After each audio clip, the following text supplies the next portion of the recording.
समिति सब देख ही लिए थे, आई थिंक देख लिए थे ना। हाँ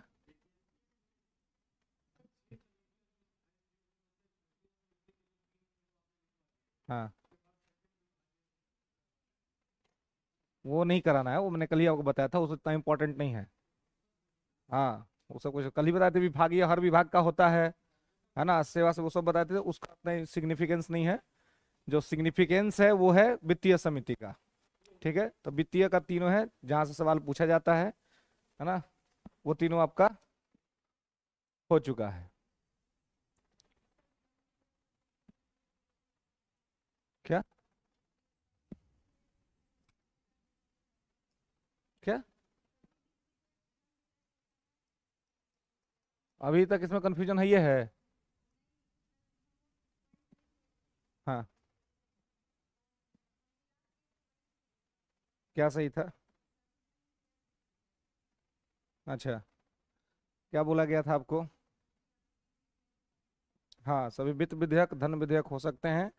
ठीक है, क्योंकि धन विधेयक का जो फीचर है वो वित्त विधेयक में है, लेकिन सभी वित्त विधेयक धन विधेयक नहीं हो सकते हैं। हाँ, तो उस कंसेप्ट को ठीक कर लेना है, कहीं भी पढ़े हैं चाहे कहीं भी लिखा है तो ठीक है ना, ब्लैक मार्कर होगा घर में तो उसे रंग देना है। ठीक है। हाँ, लक्ष्मीकांत को रंग देना है, कैसे पेपर है लक्ष्मीकांत। लक्ष्मीकांत को अब जाके ठीक किए हैं, नहीं तो पढ़िएगा पुराना एडिशन लक्ष्मीकांत किसी के पास होगा ना, तो उसमें देखिएगा लिखा हुआ है उद्देश्य प्रस्ताव कब पास हुआ था, उसको थोड़ा खोल के देखिएगा, पुराना एडिशन है ना।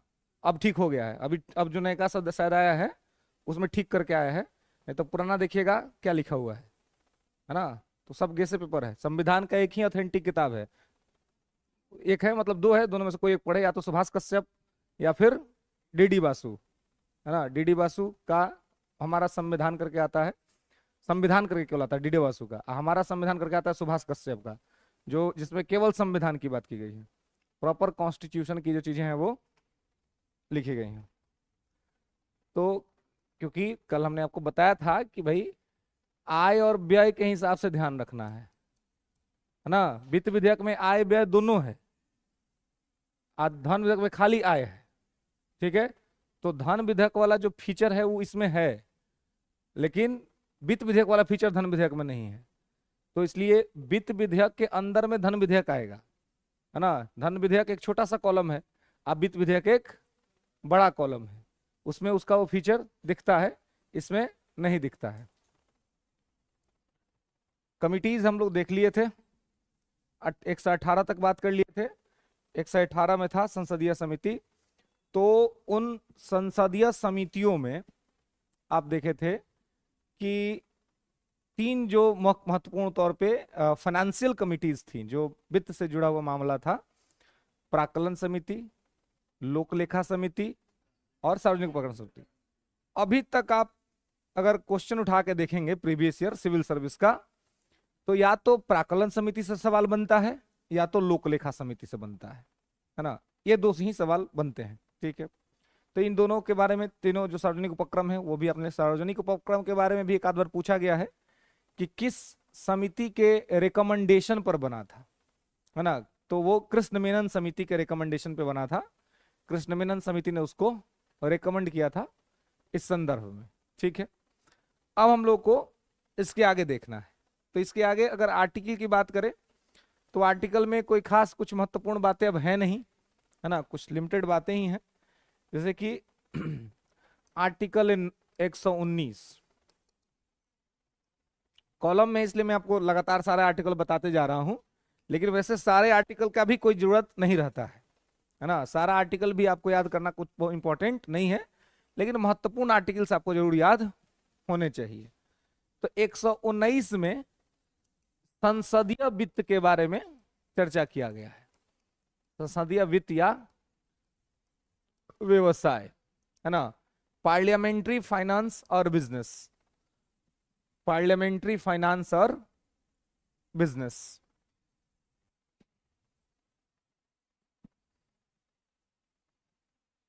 पार्लियामेंट्री फाइनेंस और बिजनेस।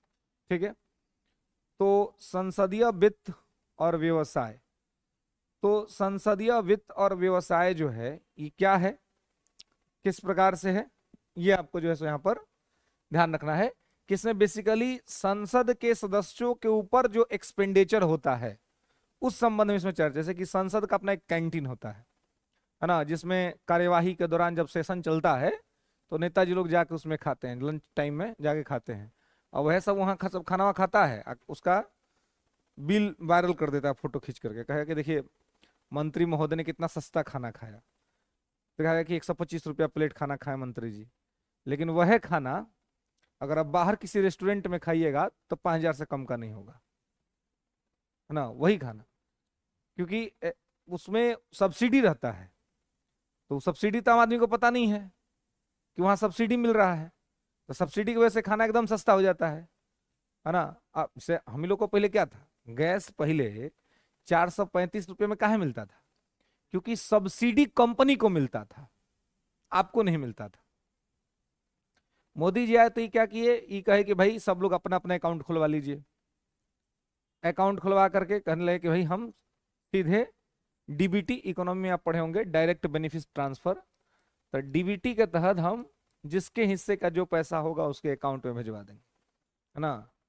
तो स्टार्टिंग में तो लोगों को नहीं बुझाया, 600-700 का आता था, 200-250 रुपया आता था सबके अकाउंट में अपना, तो लोग को नहीं बुझाता था उतना, लेकिन जैसे जैसे टाइम निकला गैस का रेट भागता चला गया और सब्सिडी कम होता चला गया, तो अब थोड़ा महंगा लगता है कि भाई बहुत महंगा हो गया, लेकिन सब्सिडी जो है वो अकाउंट के माध्यम से, डायरेक्ट बेनिफिट ट्रांसफर के माध्यम से लोग, तो जब भी सरकार किसी वस्तु पर सब्सिडी दे देती है तो उस वस्तु का भाव कम हो जाता है। जैसे खेत में देखते होंगे आप लोग, यूरिया छीटा जाता है, तो यूरिया मिलता है 6 रुपये केजी, 5 रुपये केजी ऐसे मिलता है, क्या है, इसे कि यूरिया को कंपनी को सब्सिडी सरकार दे देती है तो सस्ता मिल जाता है, वह बिना सब्सिडी के खरीदिएगा तो महंगा हो जाएगा। तो सब्सिडी अगर सरकार सीधे आपके अकाउंट में भेजेगी तो आपको अपने पैसे से लगा के खरीदना पड़ेगा और वो आपको सहायकी हो जाएगा, अगर सीधे कंपनी को दे देगी तो कंपनी से ही वस्तु आपको सस्ता मिल जाता है ना, ये सब्सिडी का सामान्य तौर पे फायदा होता है। तो यहाँ पे संसदीय वित्त व्यवसाय का मतलब है कि संसद के अंदर जो खर्च होते हैं, संसद के कार्यवाही के दौरान जब सेशन चलता है तो उस वक्त वहां पर जो एक्सपेंडिचर होता है उस सब का चर्चा इसके अंदर में किया गया है ना। तो नॉर्मल सा बात है, इसमें कोई खास बात है नहीं कि संसद के अंदर में जो एक्सपेंडिचर्स होते हैं उसका इस आर्टिकल में चर्चा है, और कुछ खास इसमें साइंटिफिक बात नहीं है, ठीक है। इसके बाद जो एक आर्टिकल है, आर्टिकल 120, ये है संसद में भाषा, लैंग्वेज इन पार्लियामेंट, संसद में भाषा, लैंग्वेज इन पार्लियामेंट, संसद में भाषा। अब ये है कि संसद में कौन से भाषा का प्रयोग किया जाएगा, है ना, तो कौन से भाषा का प्रयोग किया जाएगा, तो संसद में ऑफिशियल लैंग्वेज दूगो है ना, एक है इंग्लिश और एक है हिंदी, ठीक है। तो ये दो भाषा है, ऑफिशियली आधिकारिक भाषा है। हालांकि जब संविधान बना था तो कहा तो ये गया था कि इंग्लिश 15 वर्ष बाद खत्म कर देना चाहिए, है ना, 1950 में लागू हुआ और इस हिसाब से 1965 में इंग्लिश को खत्म कर देना था और केवल हिंदी को चलाना था। लेकिन आज तक इंग्लिश खत्म नहीं हुआ और लगातार इंग्लिश को बढ़ाते चला गया। तो आज भी संसद की जो आधिकारिक भाषा है, जो ऑफिशियल लैंग्वेज है, वो इंग्लिश और हिंदी है। यानी कि इंग्लिश और हिंदी, इन दो भाषा में संसद में काम होता है, ठीक है। और इन्हीं दो भाषा को ऑफिशियली आप प्रयोग भी कर सकते हैं, आप बोल भी सकते हैं, आप यूज भी कर सकते हैं। लेकिन अगर आप अपने स्थानीय भाषा में बोलना चाहते हैं तो आप बोल सकते हैं, उसमें भी कोई दिक्कत नहीं है, लेकिन प्रिजाइडिंग ऑफिसर के परमिशन से। जो प्रिजाइडिंग होगा यानी कि पीठासीन होगा, लोकसभा में लोकसभा अध्यक्ष, राज्यसभा में सभापति, आप चाहते हैं कि आप बिहार के भोजपुर क्षेत्र से हैं तो आपको भोजपुरी बोलनी है, तो तो आप बोल सकते हैं भोजपुरी, बस उनसे एक परमिशन ले लेंगे, ठीक है। मैथिली भी बोल सकते हैं, मैथिली तो वैसे 8वीं अनुसूची में भी है ना, जो 22 वर्षों में मैथिली है। मगही चाहे तो आप मगही बोल सकते हैं। मतलब आपको जो भाषा में बोलना है आप बोल सकते हैं, बशर्ते कि इसका परमिशन आपको प्रिजाइडिंग से लेना पड़ेगा, ठीक है। लेकिन हाँ, रिकॉर्ड जो होगा वो दो ही भाषा में होगा, या तो इंग्लिश में होगा या तो हिंदी में होगा। ऐसे दोनों भाषा पार्लर ही चलती हैं, सब चीज का हिंदी में भी रिकॉर्डिंग होता है, इंग्लिश में भी उसको रिकॉर्ड किया जाता है, ठीक है। बाकी आप देखते होंगे, अगर टीवी पर संसद का कार्यक्रम देखते होंगे तो आप देखते होंगे कि सांसद लोग अपने पीछे को हेडफोन लगे रहता है ना, तो ट्रांसलेटर रहता है। कोई किसी भाषा में बोलेगा ना तो वो अपना ट्रांसलेट करके उसमें सुन लेगा।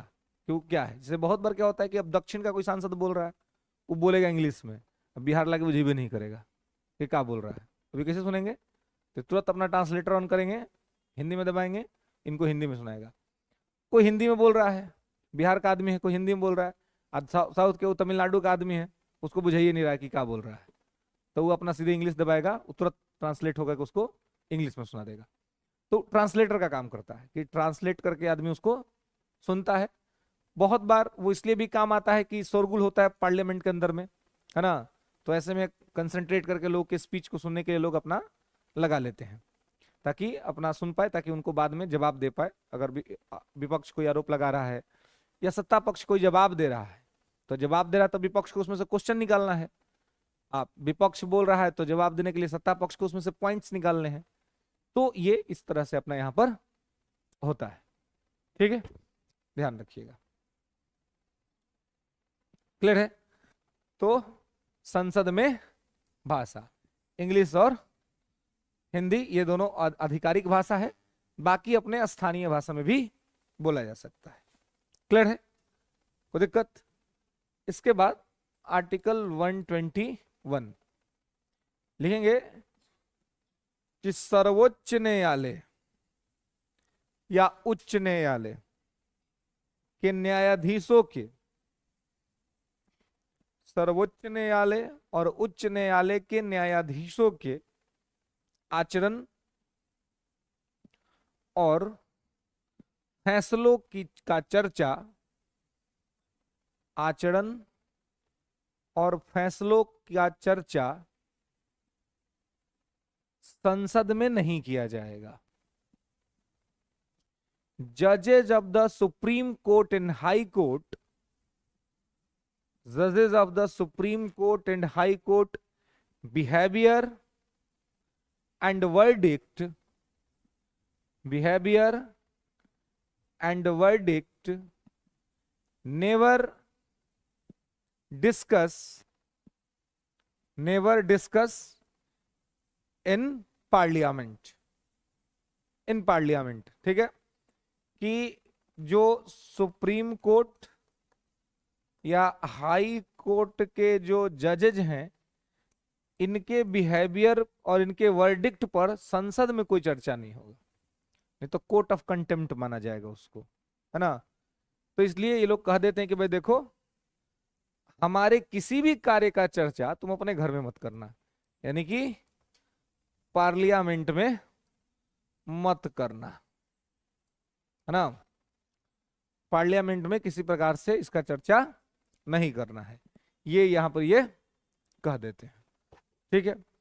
अब जब यहां पर यह चीज हो जाता है कि पार्लियामेंट में चर्चा नहीं करना है, संसद के अंतर में सुप्रीम कोर्ट और हाई कोर्ट के जो जजेस हैं, इनके बातों की चर्चा वहां पे नहीं करना है, इसलिए ताकि संसद और न्यायपालिका के प्रति जो विश्वास है वो अपना कायम रहे, उस पर किसी प्रकार का कोई क्वेश्चन मार्क या ये ना हो, ठीक है।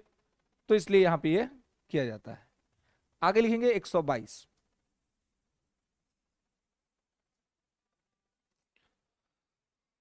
122 कहता है कि संसदीय गतिविधियों की चर्चा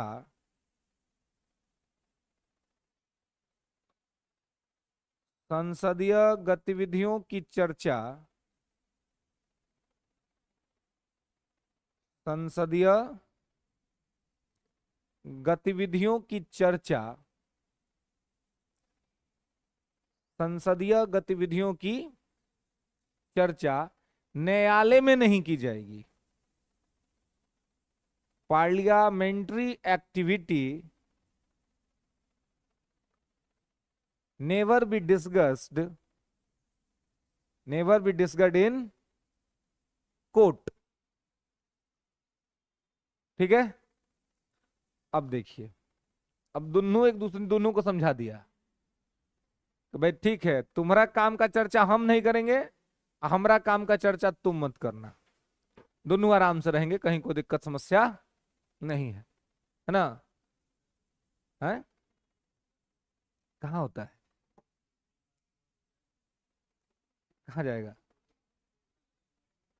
उसका सो मोटो होगा, रिव्यू के लिए जाएगा, लेकिन संसद में किए गए किसी आचरण, किसी बात की चर्चा नहीं होगी, है ना? अगर कोई अनकॉन्स्टिट्यूशनल एक्ट आपने बना दिया, फंडामेंटल राइट को वायलेशन कर रहा है, तो इसका तो सो मोटो कोर्ट करेगा आर्टिकल 13 के अकॉर्डिंग। लेकिन संसद में गतिविधि जो हो रही है, बातचीत हो रहा है, चर्चा कर रहे हैं, हाँ कोई किसी को कुछ बोल दिया, कोई अनुशासनहीनता कर दिया, तब ये सब मैटर कोर्ट में नहीं डिस्कस होगा, ये सब मैटर यहीं पर प्रिजाइडिंग डिस्कस कर देंगे।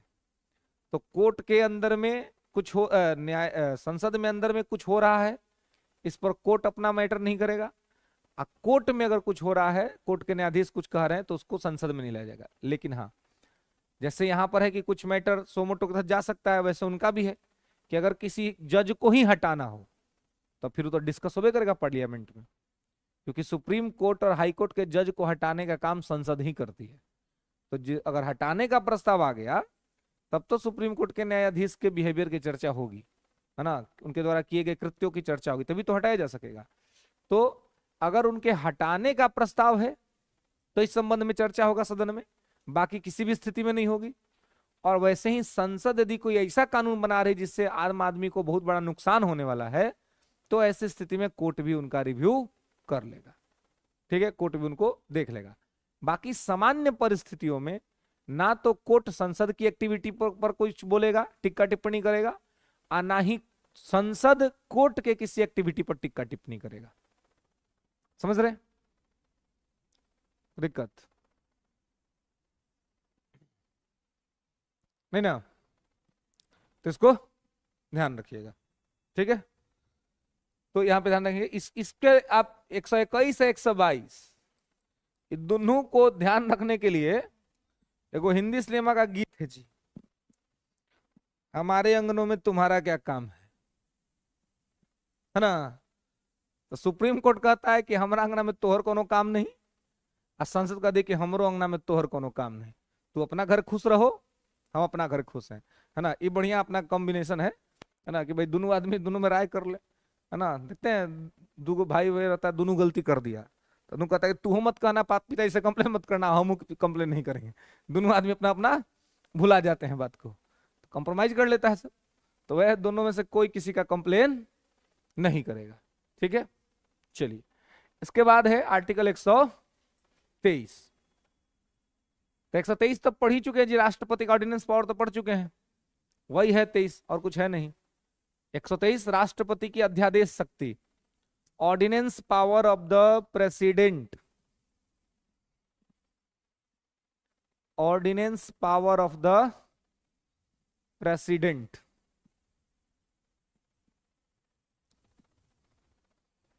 ठीक है, ordinance power of the president, राष्ट्रपति की अध्यादेश जारी करने की शक्ति। 123, तो अध्यादेश तब बुझते हैं ना जी, है? अध्यादेश क्या होता है?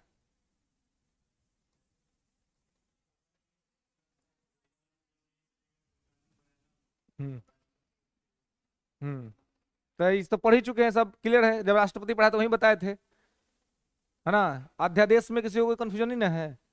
ऑर्डिनेंस क्या होता है? ऑर्डिनेंस एक प्रकार का एक अस्थायी कानून है। संसद का सत्र जब नहीं चल रहा होगा और किसी विषय पर कानून बनाना अनिवार्य हो जाए, तो प्रधानमंत्री राष्ट्रपति को सिफारिश करेगा कि सर आप अध्यादेश ला दीजिए। अध्यादेश जिस दिन आएगा उसी दिन से कानून माना जाएगा। लेकिन वो अस्थाई कानून होता है। अगर उसको परमानेंट कानून बनाना है तो जिस दिन से संसद शुरू होगी उस दिन से 6 सप्ताह के अंदर, 6 वीक्स अंडर 6 वीक्स उसको पार्लियामेंट से पास कराना होगा। 6 सप्ताह में पार्लियामेंट ने अगर पास कर दिया देन बिल बिकेम एन, वो ordinance became an act, permanent act हो जाएगा, अध्यादेश अस्थाई कानून हो जाएगा। अब दूसरी स्थिति है कि आप देखेंगे कि इसका एज होता है 6 महीना, कि अगर ये मान ली पास नहीं हुआ तो 6 महीना तक तो चलेगा, लेकिन 6 महीने के बाद स्वतः समाप्त हो जाएगा, है ना। तो राष्ट्रपति अपने मर्जी से नहीं लाता है, प्रधानमंत्री के कहने पर ही लाएगा, ठीक है। तो ये तो व्यवस्था है कि अचानक से संसद नहीं चल रही है, किसी विषय पर कानून बनाना बहुत जरूरी हो गया, तो व्यवस्था है कि अब ले ली कर दीजिए। लेकिन बहुत बार बहुत सी सरकारें इसका मिसयूज करती है। क्या करती है कि देखती है कि अच्छा ये वाला कानून हम संसद में लेके जाएंगे तब पास नहीं होगा, तो उसको रोक देती है, कहती है कि रुक जाओ, सेशन खत्म होने दो।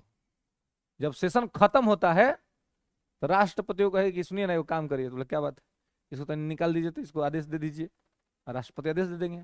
और सरकार को बहाना हो गया कि अब तो संसद चलिए नहीं रही है, तो क्या करेगी, अब आ गया अध्यादेश, अब उस दिन से कानून काम शुरू हो जाएगा, तत्काल तो काम कर देगी सरकार। लेकिन हाँ वही है कि बीच बीच में डिस्टर्बेंस उसको 6-6 महीना पर झेलना पड़ेगा। 2014 में जब मोदी जी आए थे तो इनको राज्यसभा में बहुमत नहीं था, तो आने के साथ सबसे पहले वो कानून लाए थे लैंड इक्विजिशन बिल, भूमि अधिग्रहण कानून, है ना, जिसमें प्राइवेट कंपनियों को भूमि देना था इन्वेस्टमेंट के लिए। तो ये कानून जो बनाया था ना, तो लोकसभा से तो पास हो जाता था, राज्यसभा में पास नहीं होता था। 2017 तक, जब तक यूपी का चुनाव नहीं होता तब तक इनको खूब तंग किया सब, इनका कोई प्रपोजल पास नहीं होता था, राज्यसभा में पास नहीं करता था, और दोनों सदन से पास होना जरूरी है। तब 17 तक इनको खूब दिक्कत हुआ। जब यूपी चुनाव हुआ, यूपी जीत गए, तो उसके बाद इनको राज्यसभा में सीट बढ़ गया। तो जैसे राज्यसभा में सीट हो गया, तो अब देखिए जितना सब संविधान संशोधन हुआ है वो सब 17 के बाद हुआ है। कैसे कि ना लोकसभा में दिक्कत है ना, राज्यसभा में दिक्कत है ना, तो आराम से, लेकिन 17 से पहले उनको बहुत दिक्कत होता था। तो इस लैंड इक्विजिशन पर 2-2.5 साल तक सरकार ने केवल ऑर्डिनेंस पर काम चलाया। अंतिम में सरकार को समझ में आया कि यार ये ऑर्डिनेंस, बार बार ऑर्डिनेंस लाने पर आलोचना होने लगी सरकार की, कि सरकार निरंकुश हो गई है, संसद होते हुए सरकार अध्यादेश ला रही है, ये तो गलत बात है, सत्र में पास नहीं करवा पा रही है, अध्यादेश ला रही है। तो बहुत जब सरकार की आलोचना होने लगी तो फिर विपक्ष राज्यसभा में जो जो संशोधन किया उसको सरकार को मानना पड़ा। अब विपक्ष के द्वारा दिए गए संशोधन को स्वीकार करने के बाद लैंड इक्विजिशन बिल पास हुआ संसद से। तो ऐसे बहुत बार, हालांकि अभी तक सबसे ज्यादा अध्यादेश जारी की गई है इंदिरा गांधी सरकार में।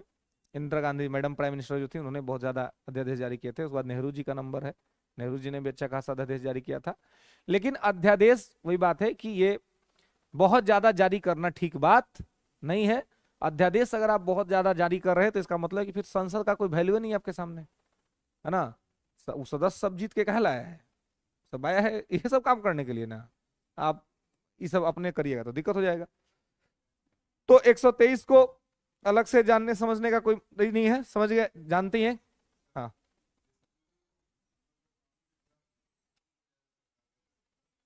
हाँ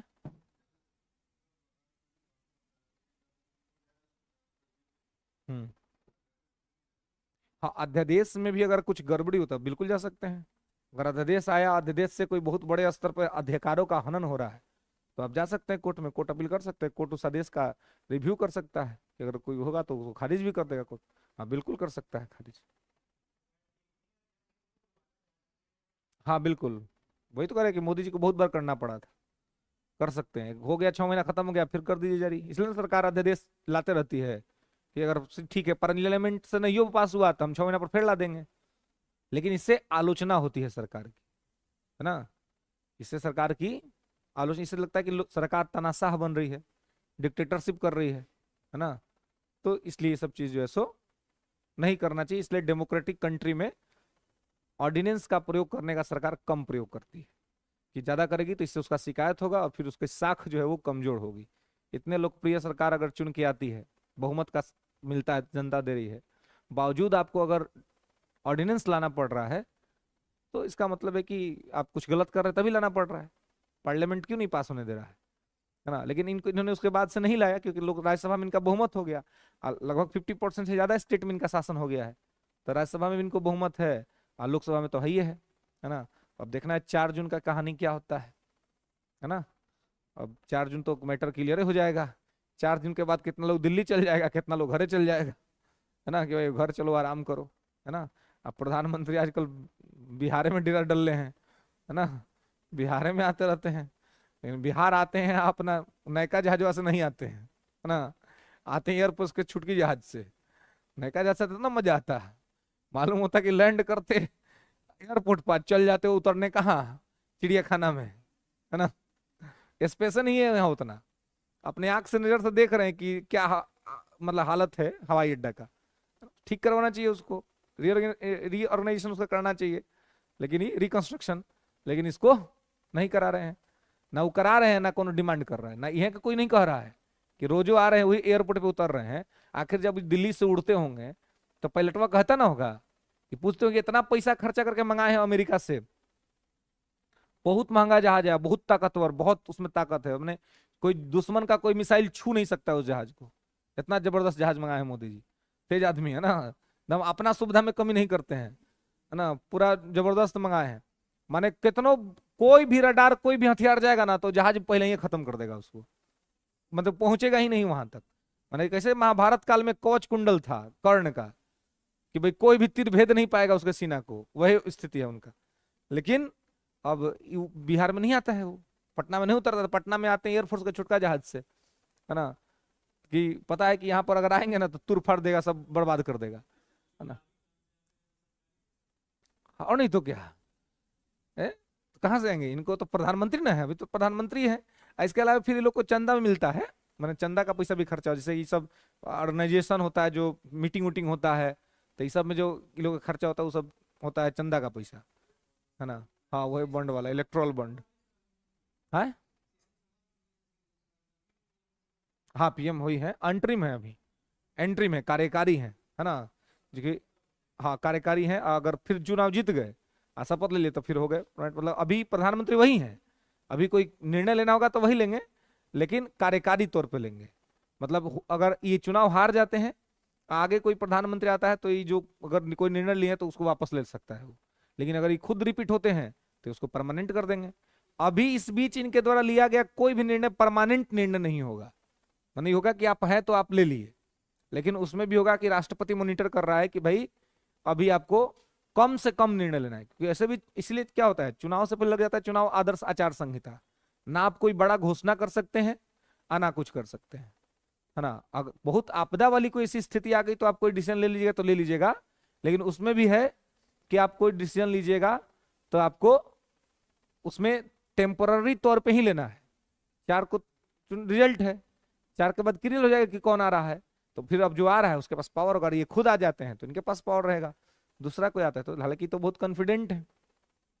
कोई कहता है कि मान लीजिए आप नहीं आते, ले क्या कह रहे हैं आप, ये कैसे कर रहे हैं, हमको मालूम है हम आ रहे हैं, कैसे मैंने क्या बात कर रहे हैं जी, एकदम कॉन्फिडेंस लूज कर देते हैं दूसरे आदमी का, है ना। इसलिए मीडिया वाला सब गलतियों से नहीं पूछता है कि आप सीधे कहते हैं कि अरे आप लोग टेंशन मत लीजिए हम ही आ रहे हैं 4 तारीख को। अब देखिए वो तो 4 को शाम तक क्लियर हो जाएगा कि कौन आ रहा है और नहीं आ रहा है। खैर हाँ 400 पार आना भी नहीं चाहिए, है ना।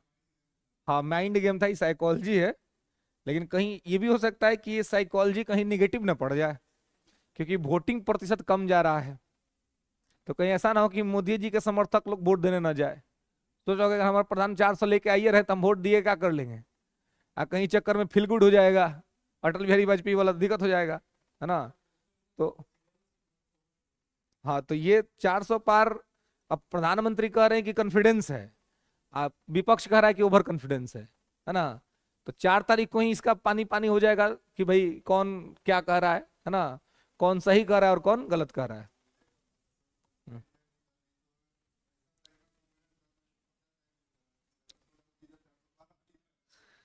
नहीं देखिए ये देखिए ये तो इस आदमी का मानना पड़ेगा मेहनत, कि जीतता वही है जिसमें जुनून होता है जीत का, कि निश्चिंत नहीं हो सकता है ये आदमी, है ना। देखिए मतलब ये आदमी ऐसा है कि अगर मुखिया का चुनाव टिकट पे होने लगे ना, कोई बढ़िया ठीक ठाक मुखिया है और उसको टिकट मिल गया बीजेपी से, तो जाकर ना हमारा तनी प्रचार कर दीजिए आके, वो आदमी चला गया प्रचार करने के लिए। उस आदमी के अंदर जीत का हवस है कि हमको जीतना है, हमारे मुखियो हमारे हो, विधायक भी हमारा हो, सांसद भी हमारा हो, सब हमारा हो, इसके लिए वो कुछ वो करेंगे, है ना। है ना, मतलब बिल्कुल कहीं पे भी कोई किसी का भी जाकर प्रचार कर सकते हैं, उसमें उनको उनको कोई दिक्कत नहीं है। तो वो कॉन्फिडेंट होने के बाद भी वो तो उनको करना ही है ना, वो तो वो करेंगे ही। बाकी तो 4 तारीख को शाम तक क्लियर हो जाएगा कि क्या मैटर है ना। 4 का इंतजार बहुत पेशेंस से हम लोग को है ना जी, कि 4 कही आएगा। कल छपड़ा में चुनाव था, है ना, तो गोली चल गया, अब वहां इंटरनेट शट डाउन हो गया है ना, 2 का मर्डर हो गया है शायद, है ना। 3 का हुआ है तीनों अरे भाई, अब कहीं देखिए कुछ न्यूज चला रहा है, एक कुछ चला रहा है 2, अब अभी आप लोग कह रहे हैं 3। इस इसीलिए उस एरिया में इंटरनेट शटडाउन हो गया है। एसपी पहला काम किया है कि शटडाउन करो, ये पगला न्यूज ऐसा ऐसा फैला रहा है, और सोशल मीडिया और खतरनाक है कि नहीं, तो कुछ फैला देगा तो दिक्कत हो जाएगा। तो पूरा डिस्ट्रिक्ट में इंटरनेट शटडाउन है ना, कहीं कोई काम वाम जो है सो नेट नहीं कर रहा है। तो है नहीं अंदर क्या क्या, हमको अभी थोड़ी देर पहले पता चला कि ऐसा घटना, हमको तो पता भी नहीं था कि कुछ घटना घटा है ऐसा, है ना, हम नहीं देखे है। नहीं मैं नहीं कहता कि मतलब छपरा हमारा डिस्ट्रिक्ट जरूर हुआ, लेकिन हम लोग के संसदीय क्षेत्र में नहीं था कल। हम लोग का महाराजगंज संसदीय क्षेत्र है, कल छपरा संसदीय क्षेत्र में था। महाराजगंज में 25 को है ना, तो 25 को जाएंगे वोट देने तो जरूर जाएंगे हम, स्पेशल छुट्टी लेके जाएंगे। बाकी किसी चीज के लिए जाए चाहे नहीं जाए, वोट देने तो एकदम जाना है। हम तो कहेंगे जिसका भी वोट मतलब है वोट उसको जरूर देना चाहिए, वोट देना नहीं छोड़ना चाहिए। लोकतंत्र का महापर्व है, तो अपना वोट आपको जरूर देना चाहिए, क्योंकि अगर आप वोट नहीं दे रहे हैं तो फिर कम से कम आपका नैतिक अधिकार नहीं है कि आप राजनीति के बारे में बात करें या किसी की आलोचना करें, इसका अधिकार नहीं है। वोटो नहीं दीजिएगा, नेता सबका सिखा तो बताइएगा, तो गलत बात है। अशिक्षित लोग शिक्षितों पर शासन तभी करते हैं जब शिक्षित मौन रहते हैं। तो शिक्षितों को बोलना चाहिए, शिक्षितों को अपने अधिकार का प्रयोग करना चाहिए। तो शिक्षित, ये अरस्तु ने कहा है, चाणक्य ने कहा था कि शिक्षित यदि मौन हो जाएंगे तो ये इस बात का परिचय है कि अशिक्षित उन पर शासन करेंगे। इसलिए जब भी मौका मिले, वो अलग बात है लोग सोचते हैं हमारा एक वोट से क्या होगा, लेकिन वो आपका अधिकार है ना। आज लोकतंत्र में आप रहते, यही तो आपको फीलिंग देता है कि आप डेमोक्रेसी में हैं, तो इसका प्रयोग जरूर करना चाहिए, है ना। कि भाई आप एक वोट से क्या, एक सीट से सरकार गिर जाती है ना, अटल जी की सरकार एक ही सीट से गई थी, है ना। तो इसलिए अपना डेमोक्रेटिक राइट का प्रयोग जरूर करना चाहिए, और अगर नहीं कर रहे हैं तो फिर राजनीति में बोलना नहीं चाहिए, फिर जो हो रहा है उसको स्वीकार कीजिए, एक्सेप्ट कीजिए, खाली नौकरी खोजिए कि हमारा नौकरी लग जाएगा, है ना। मैंने देखिए पढ़ लिखल आदमी नौकरी खोज रहा है, आप बेरोजगार जो अनपढ़ कह रहा है कि हम नौकरी बांट रहे हैं। ये तो अजीब विडंबना है देश की, है ना, कि जो पढ़ लिखा है, ग्रेजुएट है ना, बीटेक किए हुए है, एमटेक किए हुए है ना, मैनेजमेंट किए हुए है, वो कह रहा है कि हमको रोजगार दो। जिसके पास कोई डिग्री नहीं, वो कह रहा है कि हम रोजगार दे के रहेंगे, है ना। तो आप समझिए कि क्या स्थिति है देश की, व्यवस्था की, सिस्टम की। तो इसलिए अपना अधिकार समझना है तो यही, पढ़ने वाले लिखने वाले लोग रोजगार मांगते रह जाएंगे, अनपढ़ सब रोजगार बांटते रह जाएगा, व्यवस्था कभी बदलवे नहीं करेगा। देखिए अब ये सब 123 तक ये सब आर्टिकल आपका संसद का आर्टिकल था, पार्लियामेंट का था। ऐसे तो आर्टिकल वाइज आप देखें तो आपका पूरा संसद जो है सो कंप्लीट हो गया, लेकिन संसद की कार्यवाही वो किसी आर्टिकल में नहीं लिखा हुआ है, लोकसभा और राज्यसभा का नियम के अंतर्गत आता है। तो उस एक चैप्टर को मैं भी आपको एक्स्ट्रा अपनी तरफ से पढ़ाऊंगा, उसको एक हेडिंग बनाइए, उसके लिए कोई आर्टिकल नहीं है मतलब वहां पर संविधान में, लेकिन संसद में काम सब कैसे होता है। तो एक हेडिंग बनाइए, संसदीय कार्यवाही, पार्लियामेंट्री एक्टिविटी, संसदीय कार्यवाही, पार्लियामेंट्री एक्टिविटी। अब ये पार्लियामेंट्री एक्टिविटी जो है ये कैसे होता है और उसमें क्या होता है, तो आप देखेंगे कि जो पार्लियामेंट्री एक्टिविटी है इसमें संसद में किस प्रकार से काम होता है, किस तरीके से संसद के अंदर में कार्य होते हैं, वही चीजों को आपको इसमें देखना है। ठीक है, तो देखिए संसद में जो काम होता है उसका रूटीन क्या है। तो आप देखेंगे कि संसद जनरली 11 AM टू 6 PM, 11 बजे से 6 बजे तक संसद चलता है। ठीक है, जिसमें से संसद का जो पहला शिफ्ट होता है वो 11 AM टू 1 PM।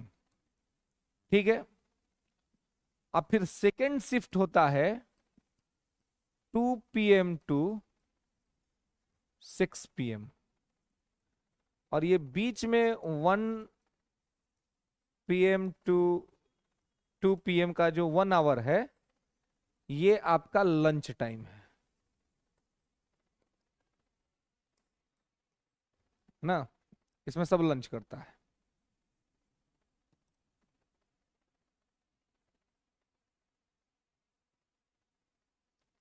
ठीक है,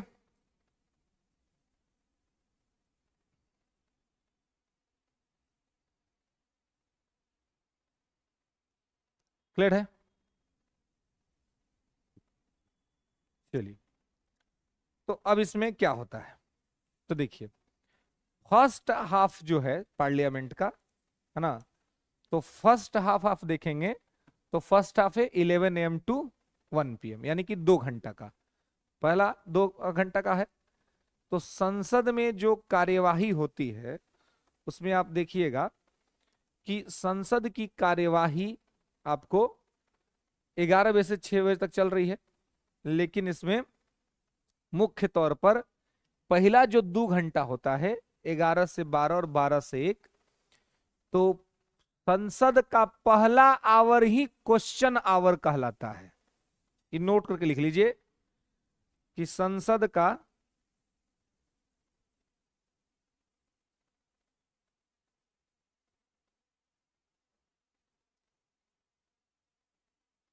पहला आवर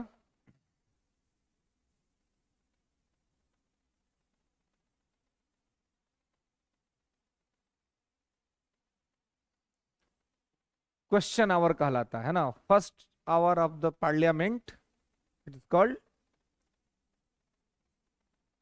क्वेश्चन आवर। ठीक है, and second hour of the parliament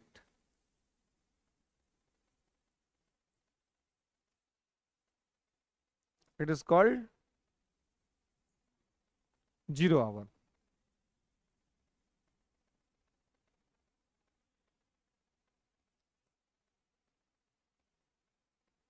ठीक है, तो संसद का पहला घंटा क्वेश्चन आवर और दूसरा घंटा जो है सो वो जीरो आवर। ठीक है, तो देखिए सामान्य तौर पर संसद जो शुरू होता है तो शुरू होता है कब, तो शुरू होता है 11 बजे। ठीक है, सामान्य तौर पे, लेकिन कभी कभी तो ये भी हो सकता है कि टाइम चेंज हो जाए, शेड्यूल चेंज हो जाए, है ना। तो आपसे अगर पूछा जाए कि क्वेश्चन आवर का टाइमिंग क्या है तो क्या कहेंगे, तो संसद के प्रारंभ होने का पहला आवर, है ना, फर्स्ट आवर, जब संसद स्टार्ट होता है तो संसद के स्टार्टिंग का जो फर्स्ट आवर होता है वो क्या कहलाता है, क्वेश्चन आवर कहलाता है। ठीक है, चाहे अब संसद जब स्टार्ट हो क्वेश्चन आवर मिस नहीं होगा, है ना। अगर मान लीजिए 1 बजे शुरू हुआ संसद, तो ही नहीं कि क्वेश्चन आवर का टाइम निकल गया, संसद जब भी शुरू होगा तो क्वेश्चन आवर होगा, है ना। आज जीरो आवर भी होगा, भले बादी का काम हो चाहे ना हो, लेकिन जब होगा तो ऐसे तो सामान्य शेड्यूल है, जनरल शेड्यूल है कि ये जो है सो कितना देर का होगा, तो ये पहला आवर जो होगा वो ये होगा, और सामान्यतः 11 बजे से है तो 11 से 12 हो गया क्वेश्चन आवर, है ना। इसमें हो जाएगा ना, पहला आवर हो गया तो 11 AM टू 12 PM, तो ये क्या हो गया, ये आपका क्वेश्चन आवर हो गया, है ना।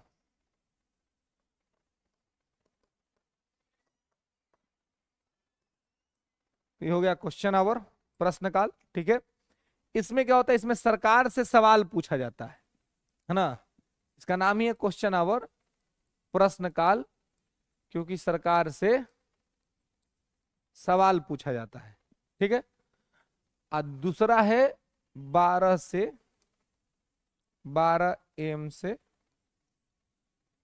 12 PM, sorry 12 PM to 1 PM, ये है 0 आवर, है ना।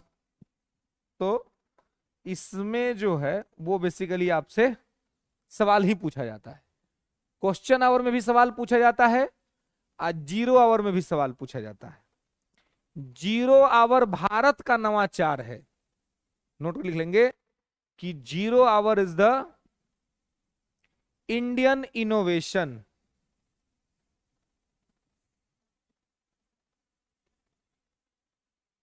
है ना। ये क्या है, इंडियन इनोवेशन है ना।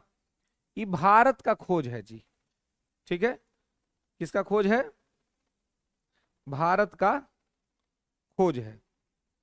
ठीक है, तो ये बेसिकली जो है वो भारत का खोज है। तो भारत का खोज है तो मतलब कि भारत से पहले 0 आवर आप कहीं नहीं देखिएगा वर्ल्ड में, है ना। 0 आवर का कंसेप्ट भारत का है, और ये भारत में कब से शुरू हुआ, 1967 से, बिल्कुल 1967 से ये भारत में शुरू हुआ है। ठीक है, तो ये शुरू हुआ है 1967 से। ठीक है, तो यहां पे इसको ध्यान रखेंगे। अब देखिए, क्वेश्चन आवर में सरकार से किस तरह के सवाल पूछे जाते हैं। तो क्वेश्चन आवर में सरकार से मुख्यतः आप देखेंगे कि जो सवाल पूछे जाते हैं वो 3 तरह के पूछे जाते हैं, और एक और पूछा जाता है ना, जो स्पेशली गैर सरकारी सदस्यों से पूछा जाता है। तो लिखेंगे कि क्वेश्चन आवर में 3 प्रकार के क्वेश्चन पूछे जाते हैं।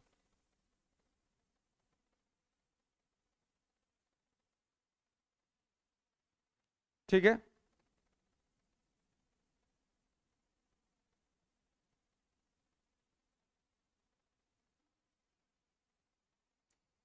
ठीक है, आप देखेंगे कि जो क्वेश्चन आवर है और 0 आवर में जो बेसिक अंतर है वो ध्यान रखिएगा कि क्वेश्चन आवर में जो सूचना प्रश्न पूछा जाएगा ना, उसका पूर्व सूचना रहेगा, यानी कि प्री इंफॉर्मेशन रहेगा। पहले से आपको पता रहेगा कि क्या सवाल पूछा जाना है, लेकिन 0 आवर के क्वेश्चन के बारे में पहले से जानकारी नहीं रहेगा। तो 0 आवर में आपको पूर्व सूचना नहीं रहेगा। ठीक है,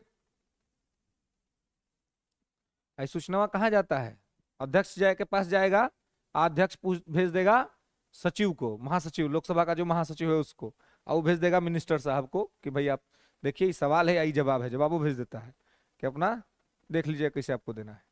ठीक है, तो 0 आवर में जो सवाल पूछा जाता है उसका सूचना नहीं रहता है, लेकिन क्वेश्चन आवर में जो पूछा जाता है उसका सूचना रहता है। अब सवाल 3 तरह का होता है, तारांकित प्रश्न, स्टीयर्ड क्वेश्चन, तारांकित प्रश्न, स्टीयर्ड क्वेश्चन, अतारांकित प्रश्न, अनस्टीयर्ड क्वेश्चन।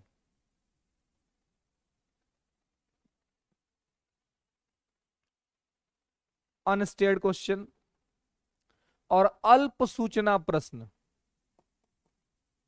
अल्प सूचना प्रश्न, शॉर्ट नोटिस क्वेश्चन।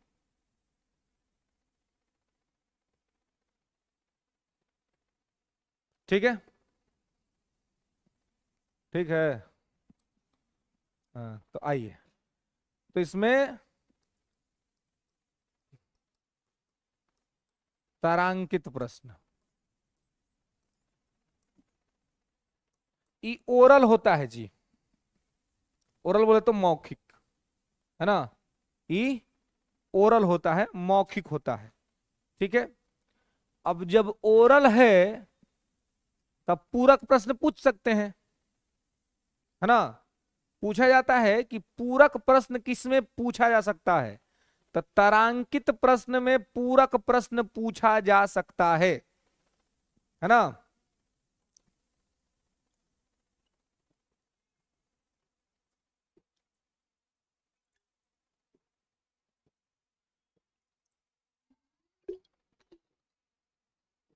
ठीक है, पूरक प्रश्न पूछा जा सकता है ना। अब देखिए, तो पूरक प्रश्न क्या होता है जी, तो पूछा जाए कि पूरक प्रश्न की होता हो।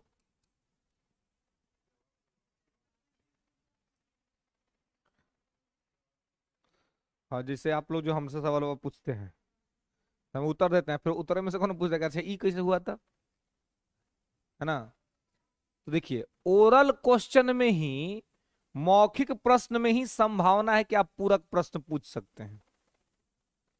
दिया जाने वाला जवाब में से ही क्वेश्चन यदि बन जाए तो वही होगा पूरक प्रश्न। तो पूरक प्रश्न जैसे आप कोई ऑब्जेक्टिव हमसे पूछे कि सर ये क्या होता है, हमने आपको बताया, तो फिर जैसे सर इसमें ये जो ई को बताओ, बोल रहे ई को जी होता है, तो ये तो यही पर संभव है जब आप हमसे पूछ रहे हैं, हम आपको जवाब दे रहे हैं, तो ये क्या है, ये जीरो ओवर जी सब मैटर है कि आप सवाल पूछ रहे हैं, हम आपको जवाब दे रहे हैं। इसमें आपको जवाब में कोई दिक्कत हुआ था, जवाब में से भी आपने क्वेश्चन पूछ दिया, लेकिन वही आप मेंस का क्वेश्चन लिख के ले आते हैं, हम कहते हैं रख दीजिए, चेक होकर चल जाएगा। अब वहां पे संभावना है आपको पूरक प्रश्न पूछने का, नहीं है। तो ऐसा ही होता है कि तारांकित प्रश्न में पूरक प्रश्न पूछ सकते हैं, लेकिन अतारांकित प्रश्न में पूरक प्रश्न नहीं पूछ सकते हैं, ध्यान रखिएगा। अतारांकित में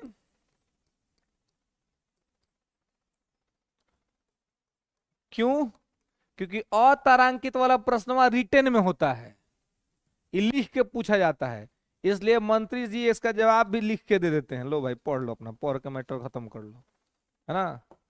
ठीक है, तो पढ़ के मैटर खत्म, तो क्या हो गया, अतारांकित है ना, उसमें स्कोपे नहीं है कि आप पूछ पाइएगा, है ना।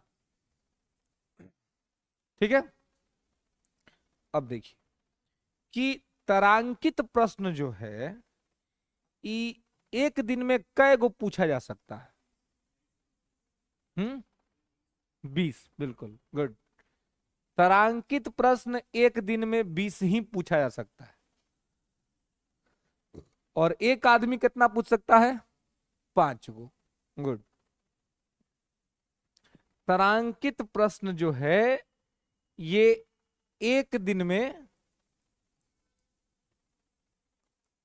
20 ही पूछा जा सकता है, और एक मेंबर मैक्सिमम 5 पूछ सकता है, इससे ज्यादा नहीं। ठीक है, अब इसका संख्या कम रखा गया है, कैसे कि अब सब पूछने लगेगा तब समझिए कि 1 घंटा 10 घंटा लग जाएगा जवाब देते देते, इसलिए इसको शॉर्ट किया गया है ना। कि क्या ऐसे कभी कभी टॉपिक से बाहर जाके आप लोग पूछते तो हम कैसे कहते हैं कि जब टॉपिक पाएंगे तब बताएंगे, ऐसे की दिक्कत है कि वो अगर बताने लगे तब मैटर की टॉपिक वो फंस जाएगा, है ना। तो इसलिए यहां पर ये होता है। ठीक है, तो ये सूचना दे के पूछा जाता है, तो इसलिए अपना मंत्री जी अपना याद करके आते हैं उत्तर कि क्या उत्तर होगा, तो उत्तर अपना दे देते हैं, कहीं कोई दिक्कत तो समस्या नहीं रहता है ना। दिक्कत तो वहां ना है जब ओपन ग्राउंड है, अब पता नहीं कि सामने वाला क्या पूछने वाला है, तो दिक्कत हो जाएगा, नॉलेज ठीक ठाक नहीं रहा तो मैटर गड़बड़ा जाएगा, है ना। इसलिए प्रधानमंत्री जी प्रेस कॉन्फ्रेंस नहीं करते हैं, इंटरव्यू देते हैं। तो इंटरव्यू में तो ये हो सकता है कि क्वेश्चन पहले से बता दीजिए कि देखो हमरा से ये पूछना है ना, ये वाला हमको नहीं आता है, हाँ ये वाला पूछोगे तो दिक्कत हो जाएगा, है ना। तो इसलिए इंटरव्यू में होता है कि उसमें आपको मतलब ज्यादा टेढ़ा मेढ़ा सवाल नहीं पूछता है सब, लेकिन प्रेस कॉन्फ्रेंस में हर मीडिया का आदमी सब रहता है, बैठा रहता है, कुछ भी पूछ सकता है, कुछ भी पूछ देगा। तो प्रेस कॉन्फ्रेंस में रिस्क है, इंटरव्यू में उतना रिस्क नहीं होता है।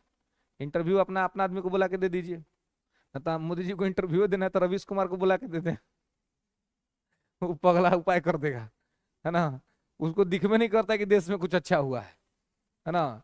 एगो एगो 2 आदमी है देश में, एगो सुधीर चौधरी, एगो रवीश कुमार, सुधीर चौधरी ऐसा आदमी है जिसको लगता है कि देश में मतलब स्वर्ग उतर के आ गया है धरती पर, ऐसा रवीश कुमार को लगता है। हाँ, सॉरी, सुधीर चौधरी को। रवीश कुमार को लगता है कि नरक उतर के आ गया है धरती पर। दोनों एक दूसरे के एकदम अपोजिट में है ना। एक है कि हमको एकदम खाली समर्थन करना है, एक है कि हमको विरोध करना है, जबकि दोनों रास्ता गलत होता है। किसी भी व्यक्ति को किसी के लिए भी एक्सट्रीम लाइन नहीं पकड़ना चाहिए, ना तो पूरा सही का और ना ही पूरा गलत का। सही व्यक्ति यही है जो कहे कि ये चीजें आप में ठीक है, ये चीजें आप में गड़बड़ है। हाँ?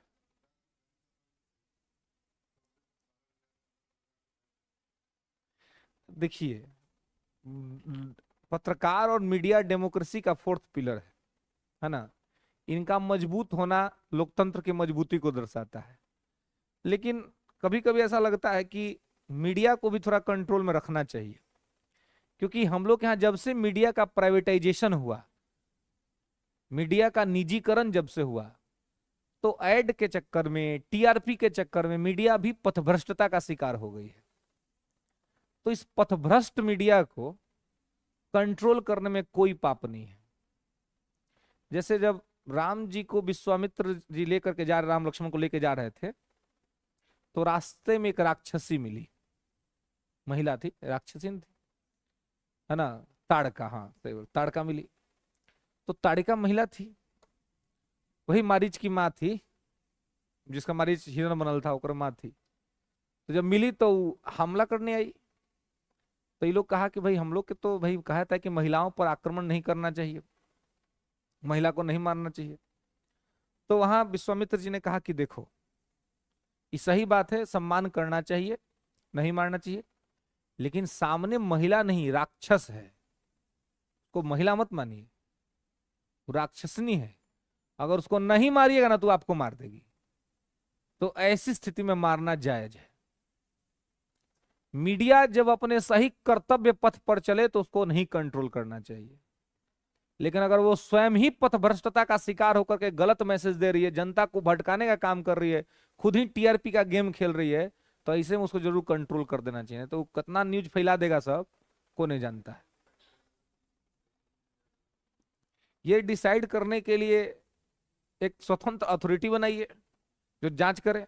तो सरकार इतना निष्पक्ष रहे कि सरकार ऐसा करे।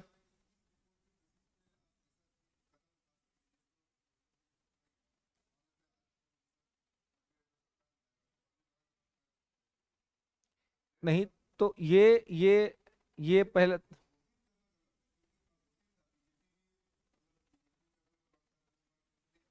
हम्म हम्म हम इनके नहीं जाएंगे।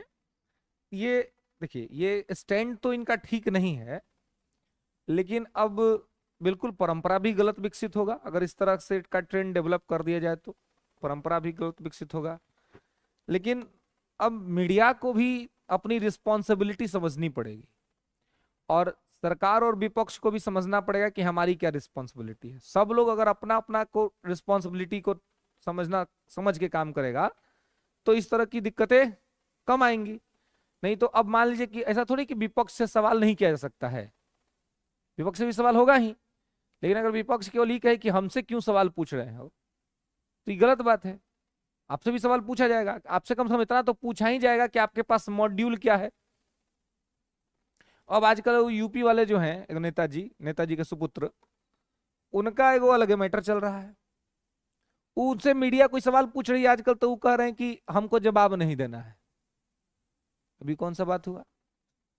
अब वो कह दिया कि भाई मुख्यमंत्री साहब नेपोटिज्म का बात बतिया रहे हैं, तो करेगा अगर उनको नेपोटिज्म तो बुझाई भी नहीं करता होगा।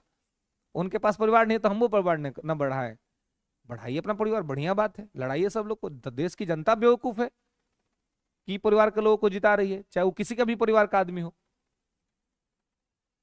क्योंकि आप देखिए, आप में कितनो योग्यता है, आप झंडे लेके घूमिएगा।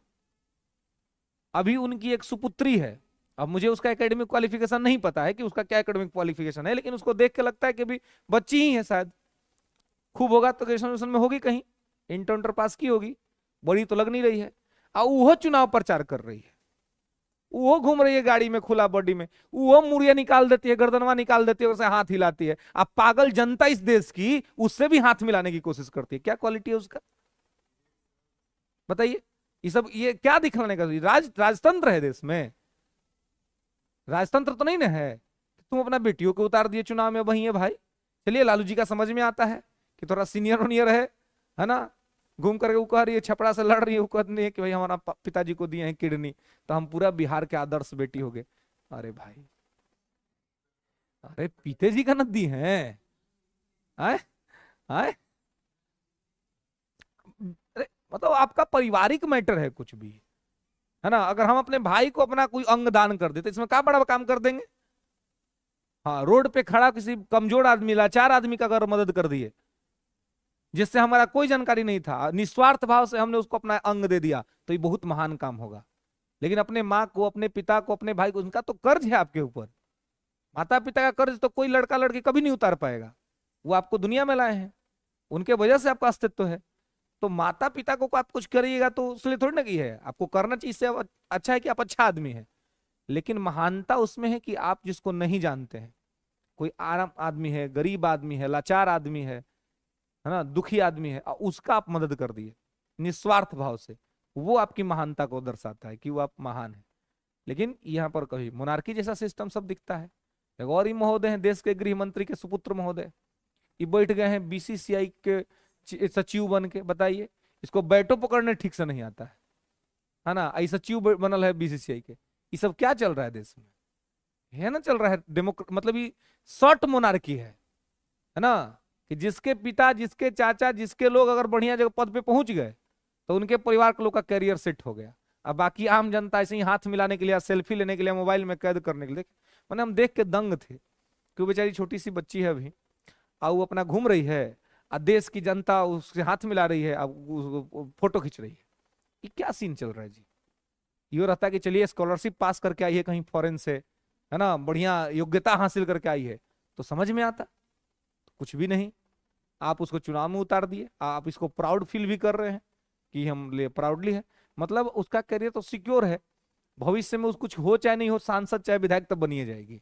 सांसद विधायक एक बार अगर बन गई तब परमानेंट पेंशन हो गया, है ना, तो वो उसका जीवन सुरक्षित हो गया। सोचे पीछे पीछे घूमने वाला सब जो सेल्फी बना करके स्टेटस लगाता है कि देखिए आज हम नेताजी के साथ थे, तो नेताजी तो अपना बच्चा के करियर बना दिए हैं। तू अपन करियर को सोचो कि तुम्हारा करियर क्या होगा। सेल्फी लगाने में बेरोजगारी दूर होते रहेगा, है ना। बेरोजगारी है लेकिन दिखता नहीं है, क्योंकि सब लोग मोबाइल वाला रोजगार में है, कुछ ना कुछ सब लोग कर रहा है, वह दिक्कत है। तो यहाँ पर इस सवाल जो है सो पूछा जाता है, ठीक है। तो यहाँ पे ध्यान रखेंगे, तो तारांकित प्रश्न में एक दिन में 20 को पूछा जा सकता है, एक आदमी 5 पूछ सकता है, और इसमें पूरक प्रश्न पूछने की संभावना रहती है, ठीक है। और इसकी पूर्व सूचना रहती है मंत्री को कि हमको क्या सवाल पूछा जाना है, ठीक है। नेक्स्ट आइए अतारांकित प्रश्न। तो अतारांकित प्रश्न जो है, इसमें पूरक प्रश्न नहीं पूछा जा सकता है, इसमें प्रश्न रिटन वे में पूछा जाता है, लिखित रूप से प्रश्न पूछा जाता है, ठीक है। इसमें एक दिन में 230 प्रश्न पूछा जा सकता है, एक दिन में, हाँ एक दिन में 230। तो इसमें कोई दिक्कत नहीं है, आप लिख के भेज दीजिए और उधर से लिख के आंसर आ जाएगा, कोई समस्या नहीं है।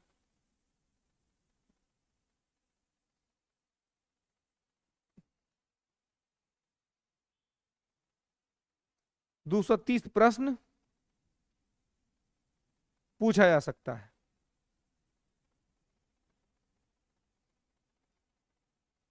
ठीक है। क्या इसमें एक मेंबर का कोई वैसा ये फिक्स नहीं है ना, आपको जितना पूछना है पूछ लीजिए, ठीक है। लेकिन 230 प्रश्न रहना चाहिए। आई जो है सो आपको एक दिन में पूछना है। इसमें अपना पहले से नोटिस दे करके आप क्वेश्चन लिखित वे में चल जाता है, आप वैसे ही लिखते वे में आंसर आ जाता है, तो लोग अपना उत्तर भी पढ़ लेता है। हाँ? क्या 10 क्वेश्चन लिख के जाएगा, क्वेश्चन पूछाता नहीं है, लिख के जाता है। हाँ हाँ, सब सब चीज उसी के माध्यम से जाएगा। आप पहले प्रिजाइडिंग को जाएगा, प्रिजाइडिंग भेज देगा सचिवालय को, सचिवालय भेज देगा विभाग को, विभाग से चल जाएगा मंत्री जी के पास। अब मंत्री जी फिर उसको दे देंगे अपने सचिव को, और सचिव साहब से कहेंगे कि आप पूरा डेटा मंगवा लीजिए, और मंगवा करके फिर मंत्री जी को दे देंगे, मंत्री जी सदन में लेके जाएंगे, उसको दे देंगे कि भाई आप जो है सो चेयरमैन के माध्यम से, प्रिजाइडिंग के माध्यम से, कि जो इस सवाल पूछा था उसका आंसर रेडी है, आप अपना आंसर पढ़ लीजिए, कर लीजिए। है नहीं तो इतना जल्दी थोड़ी होता है, कम से कम 10 दिन पहले सूचना देना पड़ता है, 10 दिन पहले। ठीक है, आपको सूचना दे देना है, पूर्व सूचना आपको दे देना है। ठीक है, मैंने इसमें 10 दिन पहले से मतलब कि एक तो समान ये हो गया, नियम हो गया। बाकी जो अल्प सूचना का वो प्रश्न पूछा जाता है, तो अल्प सूचना में है मिनिमम 10 डेज। अभी जो तीसरा आप लिखेंगे अल्प सूचना का प्रश्न, इसमें मिनिमम है 10 डेज, कि 10 दिन के अंदर मैंने आपको इंफॉर्मेशन दे देना है कि हमको सवाल पूछना ही। ठीक है, तो 10 दिन के अंदर जो शॉर्ट नोटिस मिलेगा वो अल्प सूचना का है। बाकी तारांकित और तारांकित में और पहले आपको देना पड़ेगा। अल्प सूचना का मतलब हुआ कि अब हमको अचानक से कोई प्रश्न पूछना है, तो अचानक से कोई प्रश्न पूछना है तो कम से कम 10 दिन पहले आप चेयरमैन को कह दीजिएगा कि सर हमको ये प्रश्न पूछना है। तो 10 दिन पहले नोटिस पर जो प्रश्न पूछिएगा वो अल्प सूचना का प्रश्न कहलाएगा, जो आप तीसरा नंबर लिखे हैं। तो यानी कि बाकी जो प्रश्न पूछना है उसको तो और पहले आपको नोटिस देना पड़ेगा कि हमको ये सवाल पूछना है। अल्प सूचना का डे निश्चित है और वो है 10 दिन, कि 10 दिन पहले अगर अल्प सूचना के तहत आप सवाल पूछते हैं तो आपको 10 दिन पहले नोटिस भेजना पड़ेगा। हाँ हाँ, उसी के पास जाएगा, जो पूछा उसके पास जाएगा। ठीक है, उन्हीं के पास जाएगा, जो आदमी पूछा है उनको वो मिल जाएगा। क्या त, हाँ, तारांकित में संभव है कि आप पूरक प्रश्न पूछ सकते हैं। तो पूरक इसलिए पूछ सकते हैं कि तारांकित में उत्तर मंत्री जी पढ़ के आते हैं, है ना, मैंने याद करके आते हैं कि भाई जो सवाल पूछा है उसका जवाब देते हैं। तो उसमें वो सारा सदन सुनता है, सवाल चाहे जो पूछा हो, तो सवाल भी बताते हैं कि सवाल पूछा गया था और इसका ये जवाब लाए हैं, तो जवाब देते हैं। अब जो सवाल जिसने पूछा था वही आदमी उसमें से पूरक निकाल सकता है। तो ये वाला जो प्रोसेस होता है एकदम वो खुले में होता है, सबके बीच में रहता है। लेकिन अतारांकित जो रिटन वे में होता है वो सब खुला नहीं रहता है, वो संबंधित व्यक्ति ने पूछा लिखित वे में, संबंधित विभाग को गया, विभाग ने लिखित वे में उनके पास पहुंचा दिया। अब अगर उस पर उनको कोई आपत्ति है, कोई दिक्कत है, तो वो उस पर चर्चा करवा सकते हैं सदन में। अध्यक्ष से कह सकते हैं कि हमको एक चर्चा का शेड्यूल दे दीजिए, हम उस पर चर्चा करवाना चाहते हैं, क्योंकि जो जवाब दिया गया उस जवाब से हम सेटिस्फाइड नहीं है। फिर अगर उस पर चर्चा होता है तो चर्चा में सब लोग पार्टिसिपेट करेगा कि भाई इस पर क्या है और किस तरीके से चीजें हो रही है। ठीक है, इसके बाद आपके पास जो अल्प सूचना के प्रश्न है ये 10 दिन के अंदर में पूछे जाते हैं। ठीक है, तो 10 दिन का शॉर्ट नोटिस देकर इसको पूछा जा सकता है अल्प सूचना का प्रश्न। तो नोट करके लिखेंगे। हाँ, अतारांकित में नहीं भाई, अल्प सूचना में। अतारांकित में कोई डेट नहीं, टाइमिंग नहीं बताए थे, वहां पर बताए थे बस आपको कि 230 प्रश्न पूछा जा सकता है एक दिन में। ठीक है, हाँ, सब दोनों जगह पे अलग अलग प्रोसेस में यही प्रोसेस होगा। ठीक है,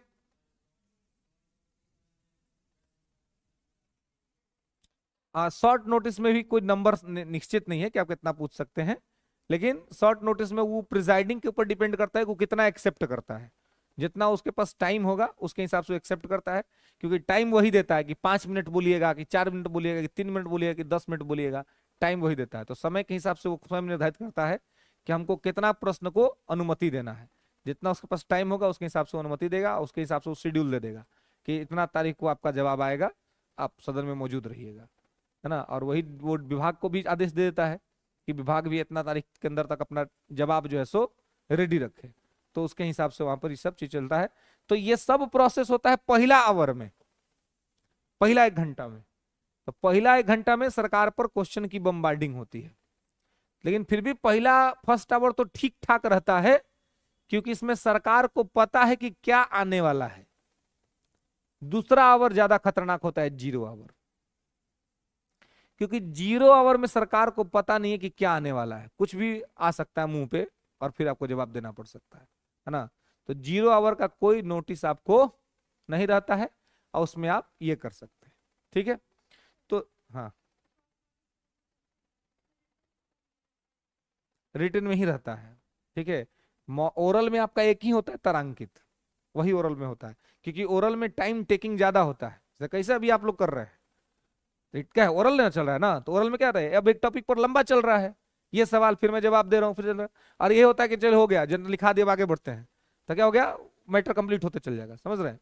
तो इसलिए ओरल में टाइम ज्यादा लगता है, इसलिए वहां पर निश्चित रखते हैं, क्वेश्चनों का संख्या कम कर दिए कि 20 से ज्यादा नहीं पूछ सकते, एक आदमी 5 ही पूछ सकता है, इससे ज्यादा नहीं पूछ सकता है, ताकि टाइम टेकिंग का प्रोसेस कम हो और आगे का काम हो सके, क्योंकि फिर पूरा संसद की कार्यवाही, कानून बनाना, ये सब चीज तो अलगे है, ये 2 घंटा एकदम फिक्स है कि चलेगा रहेगा, इसको जो है सो ये नहीं किया जाएगा।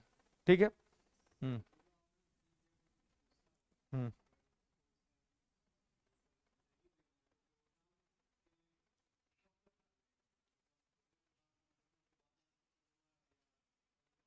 देना ही है आंसर।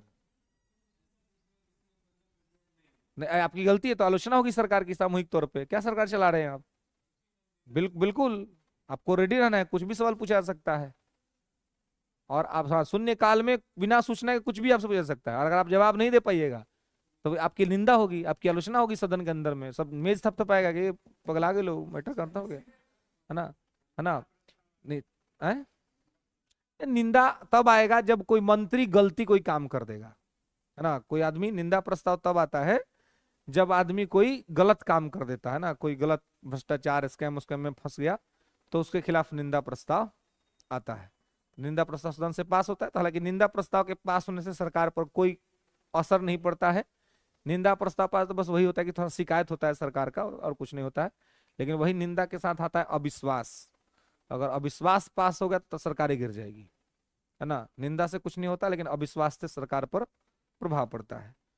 तो है, क्या नोट लिखा है, किसमें क्या पूछे, पहले बताइए क्या लिखा है? तो क्वेश्चन है, आप लोग इतना पूछ लिए कि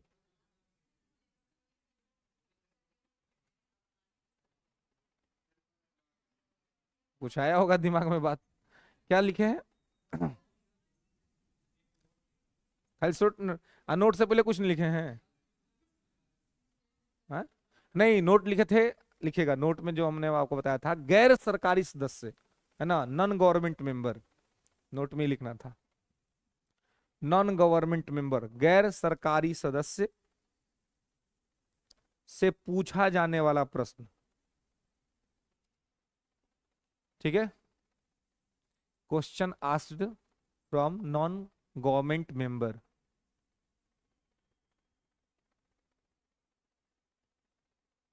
ठीक है, तो गैर सरकारी सदस्य से भी प्रश्न पूछा जा सकता है, ऐसा नहीं खाली सरकारी से सवाल पूछा जाएगा। तो गैर सरकारी मतलब कौन, सांसद, हाँ, जो मंत्री नहीं बने हैं, तो वो लगे गैर सरकारी सदस्य। तो सांसद लोग से भी सवाल पूछा जा सकता है कि भैया आप अपना संसदीय क्षेत्र में क्या कर रहे हैं, सांसद हैं तो पैसा तो आपको मिल ना रहा है, फंड तो आपको जा रहा है, तो आपके संसदीय क्षेत्र में जो आपका पार्लियामेंट्री जोन है, तो उसमें सांसद से सवाल पूछा जा सकता है कि आप अपने क्षेत्र में क्या डेवलपमेंट किए, आप अपने क्षेत्र का रिपोर्ट कार्ड दीजिए, है ना। चाहे कोई सांसद के क्षेत्र में कोई घटना घट गई, तो उनसे भी सवाल पूछा सकता है कि भाई आप क्या कर रहे थे, आपके पास इसके बारे में जानकारी है कि नहीं है। तो गैर सरकारी सदस्यों से भी ये हमेशा नहीं पूछा जाता है, इसलिए चर्चा में नहीं रहता है, लेकिन ध्यान रखेंगे, इसलिए मैंने नोट करके लिखाया कि गैर सरकारी सदस्यों से भी सवाल पूछा जाता है, खाली सरकार से ही नहीं पूछा जाता है। गैर सरकारी सदस्य के क्षेत्र में भी या उनके माध्यम से भी कोई गलती हुई है या कोई दिक्कत हुआ उनके क्षेत्र में, तो उनसे सवाल पूछा जा सकता है। क्लियर है? ठीक है, चलिए, 0 आवर। तो 0 आवर जो है, 0 आवर ये भारतीय नवाचार है। ठीक है, 1962 से स्टार्ट हुआ था, 67 लिखे हैं? गलत लिखे हैं, ठीक है, 62 लिखिएगा, 1962। ठीक है, नॉट 67। ठीक है, 67 में विपक्ष का सब ये हुआ था, है ना, वो पहले ही 67 था, में हाँ मिला दिए थे हम, है ना, 1962। ठीक है, 1962 ध्यान रखेंगे, है ना। 0 आवर इंडियन इनोवेशन है, नवाचार है, 1962 से शुरू हुआ था। ठीक है, और ये जो है 0 आवर, इसमें बिना किसी सूचना के सवाल पूछा जाता है, without any information asked question from government. बिना किसी सूचना के सरकार से प्रश्न पूछा जाता है। तो इसमें कोई भी सवाल पूछा जा सकता है, ठीक है। तो जनरली देखिए ये काहे के लिए रखा गया है, ये रखा गया है कि अचानक से जो घटना देश में घट जाता है कभी कभी, है ना, कभी कुछ घट गया कभी कुछ घट गया, तो ऐसे में सरकार से सवाल पूछा जाए, ठीक है। जैसे कि मणिपुर, है ना, तो हिंसा थम ही नहीं रहा है, तो सवाल आप 0 आवर में उठा सकते हैं उसको कि भाई मणिपुर के लिए क्या कर रहे हैं आप, अभी तक आप कुछ नहीं मतलब ये हो पाए आपसे। इसके अलावे हाँ भाई कहीं रेल हादसा हो जाता है ना, कभी कोई घटना घट जाती है, कहीं कोई प्लेन क्रैश हो गया, कहीं कुछ घटनाएं घट गई, दिक्कत हो गई, तो अचानक से कोई घटने वाली घटना पर सवाल सरकार से जो सवाल पूछा जाता है वो सवाल पूछा जाता है 0 आवर में, ठीक है। तो दिक्कत, ठीक है। चलिए, तो इसको 0 आवर में पूछा जाता है, ठीक है। अब देखिए, अब 2 घंटा सब पूरा बोलता है, हालत खराब रहता है बोल बोल के, जवाब दे दे के, तब भूखा जाता है, भूख लग जाता है। 11 बजे से 12 बजे क्वेश्चन आवर में जवाब देता है, 12 से 1 0 आवर में जाता है, अब पूरा बोल बोल के सब भूखा जाता है एकदम। तो छुट्टी हो जाता है कि जाओ भाई लंच उंच करके आओ, बॉडी बना के आओ, फिर सब लोग एनर्जी जुटाओ। तब सब चले जाता है कैंटीन में, संसद के कैंटीन में पूरा दबा के खाता है फ्री का, एकदम एकदम सस्ता पैसा पर, है ना, एकदम बढ़िया बढ़िया खाना, ठीक है। अपना खाएगा पिएगा, और फिर जब 2 बजेगा तो ढकार मारते हुए घुसेगा संसद भवन में, फिर सब आराम से। अभी सेकंड शिफ्ट जो होता है वो शुरू होता है विधेयक वाला मैटर। हम्म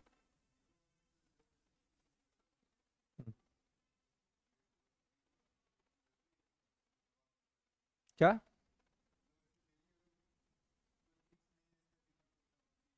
हाँ,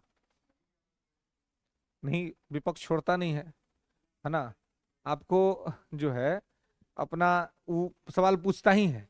आज जरूरी नहीं है कि मतलब ठीक है कि आज या कल घटा हुआ तो पूछे, वो पूछ सकता है कुछ भी, उसकी मतलब उसको लगेगा कि हमको ये सवाल पूछना चाहिए तो कुछ भी पूछ सकता है, मानी इसमें कोई भी मुद्दा उठाया जा सकता है, इसका कोई लिमिटेशन नहीं है ना, कि क्या है। सामान्य तौर पर इसकी है कि इसमें कनकरेंट मुद्दा उठाया जाए, कैसे कि कोई भी मुद्दा चाहे कोई प्रश्न पूछने के लिए तो क्वेश्चन आवर है ही आपके पास, उसमें आप जवाब ले सकते हैं। लेकिन हाँ, अब क्वेश्चन आवर में चूंकि अब आपको लिमिटेड है, कितना ही पूछ सकते हैं, तो सब आदमी को मौका भी नहीं मिल पाता है क्वेश्चन आवर में, तो जिसको मौका नहीं मिला वो अपना 0 आवर में निकाल लेता है ना। हाँ, लेकिन वही बात है कि आप कुछ भी पूछिएगा तो उस पर प्रिजाइडिंग का सहमति होना चाहिए। प्रिजाइडिंग और मना कर वह कैंसिल कर देगा आपके सवाल को कि नहीं नहीं पूछना, ये मुद्दा नहीं उठेगा, नहीं उठेगा। फिर प्रिजाइडिंग की सहमति अनिवार्य है। पहले आपको 0 आवर में भी क्या क्या मुद्दे उठाने हैं ये आपको अध्यक्ष को बता देना होता है, सभापति को बता देना होता है, सभापति को पता रहेगा, उसके बाद ये होगा। हम्म हाँ बिल्कुल, कि भाई हमको वहां पे चल जाएगा, जिनको पूछना होगा वो नोटिस भेज देते हैं, एक लेटर, और उसमें रहता है अपना लिस्ट कि भाई क्या करना है, क्या मुद्दा उठाना है, क्या सवाल पूछना है। अगर उनको जिसपे सहमति होगी वो सहमति कर देंगे, टाइम अलॉट कर देंगे, क्या ठीक है अपना को। ये एकदम कनकरेंट में होता है, तत्कालिक तौर पे वहां पर जो नीचे अध्यक्ष के नीचे जो बैठे हुए अधिकारीगण रहते हैं वो लोग उस पर काम करता है, वो लेके दे देता है उनको, और वो अपना देखते हैं, उसके हिसाब से वो शेड्यूल फिट कर देता है, और 1 घंटा कुछ किसी भी मुद्दे पर सरकार से सवाल जवाब किया जा सकता है, ठीक है, कोई दिक्कत। तो यहाँ पे इसको ध्यान रखिए, ठीक है। अब जब नाश्ता पानी खाना हो जाएगा तब आएगा सेकेंड फेज, है ना, 2 बजे से 6 बजे का काल। तो ये जो फेज होगा ये फेज होता है चर्चा और प्रस्ताव का, डिस्कशन एंड प्रपोजल। तो 2 से 6 बजे के बीच में क्या होता है, चर्चा और प्रस्ताव, है ना। 2 से 6 के बीच में होता है चर्चा और प्रस्ताव, ठीक है, क्लियर है। चलिए, अब इसी में कुछ स्पेशल प्रपोजल पे चर्चा होता है, जिसे कि विशेषाधिकार प्रस्ताव, प्रिविलेज प्रोफेसल प्रपोजल, है ना, विशेषाधिकार प्रस्ताव। है?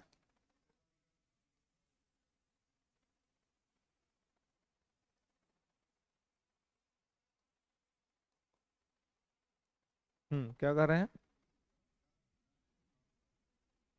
हाँ, कोई अगर ऐसा प्रिविलेज को थ्रेट करता है, उसको खतरे में डालता है या उस पर आपत्ति होती है, तो ऐसी स्थिति में विशेषाधिकार प्रस्ताव लाया जाता है। ठीक है, कि किसी ने विशेषाधिकार का हनन किया है या उसके खिलाफ कोई कार्य किया है, तो विशेषाधिकार प्रस्ताव इसी के तहत लाया जाता है। ठीक है, नेक्स्ट, इसी के तहत आता है स्थगन प्रस्ताव, सस्पेंशन मोशन, स्थगन प्रस्ताव।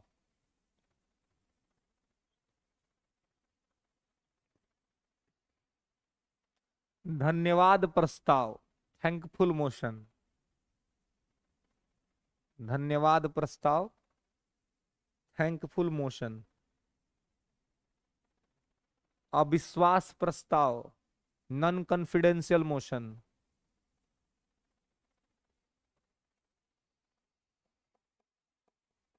विश्वास प्रस्ताव, कॉन्फिडेंशियल मोशन। विश्वास प्रस्ताव, कॉन्फिडेंशियल मोशन। ठीक है, इत्यादि। ये सब बहस में होता है, आधे घंटे की बहस, 2.5 घंटे की बहस, है ना। चलिए, तो ये सब होता है सेकंड फेज में, है ना। ठीक है, तो इसी फेज में सामान्य तौर पे विधेयक उधेयक पर भी चर्चा होता है। ठीक है, बिल पर जो डिस्कशन होता है, बिल उल जो प्रपोज किया जाता है, वो प्रपोज इसी में होता है। तो विधेयक पर चर्चा नोट करके लिख लेंगे कि विधेयक पर चर्चा भी इसी समय में किया जाता है। हाँ? धन्यवाद देके विदाई कर देना।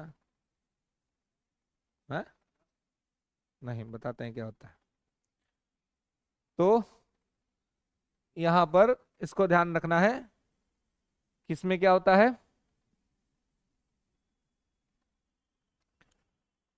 विधेयक पर चर्चा, बहस, मतदान, ये सब सेकंड फेज में होता है। ठीक है, धन्यवाद प्रस्ताव क्या हो, देखिए धन्यवाद प्रस्ताव पीछे जब राष्ट्रपति पढ़ाए थे तो आप लोग को बताए थे कि धन्यवाद प्रस्ताव अगर पास नहीं हो तो सरकार गिर जाएगी, है ना। हाँ, तो राष्ट्रपति के अभिभाषण के बाद, राष्ट्रपति महोदय जब अपना अभिभाषण दे के जाते हैं, तो इनके अभिभाषण के जस्ट बाद लाया जाता है थैंकफुल मोशन, विश्वास प्रस्ताव, ये धन्यवाद प्रस्ताव। तो धन्यवाद प्रस्ताव का पास होना जरूरी है, अन्यथा राष्ट्रपति के स्पीच के बाद धन्यवाद प्रस्ताव यदि पारित नहीं हुआ तो फिर समझिए कि सरकार जो है सो गिर जाएगी। तो राष्ट्रपति जैसे भाषण देके जाते हैं, ये प्रत्येक साल का काम है ना, खिलाया जाता है। ये आपको जब आर्टिकल 86-87 जब पढ़ाए थे याद कीजिए, है ना। राष्ट्रपति का जो सदन को अभिभाषण, एगो विशेष अभिभाषण, है ना। तो आप नहीं आए थे उस समय, है ना, यह दिक्कत है। इसलिए कहते हैं कि रहना है हमेशा, है ना। कहाँ थे? हाँ, इलेक्शन में ना थे। तो वोट दिए हैं, अभी हुआ नहीं ना आपके यहाँ, हो गया है? कल था, कल था आपके यहाँ, खगड़िया लोकसभा है, तो हो गया है, तो दे दिए थे वोट ना। चलिए, दे दिए तो कोई बात नहीं, तो ऐसे टाइमो दिया वोटो नहीं दिया तो दिक्कत हो जाता है ना। चलिए, अब 4 तारीख को देखिएगा, जिसको दे के आए हैं, जिसके लिए वोट मांगे वो जीतता है कि नहीं। किसके लिए वोट मांगे हैं? आए? गुप्त मतदान है? आए? चलो ठीक है ना, लेकिन जो जीत जाएगा कह देना है कि उसी को दिए थे, बात खत्म है कि नहीं? क्या जो जीत जाएगा वो है ना रहेगा लीडर, फिर हार गया सब तो अपना घर जाएगा। तो यहां पर इसको ध्यान रखना है, ठीक है।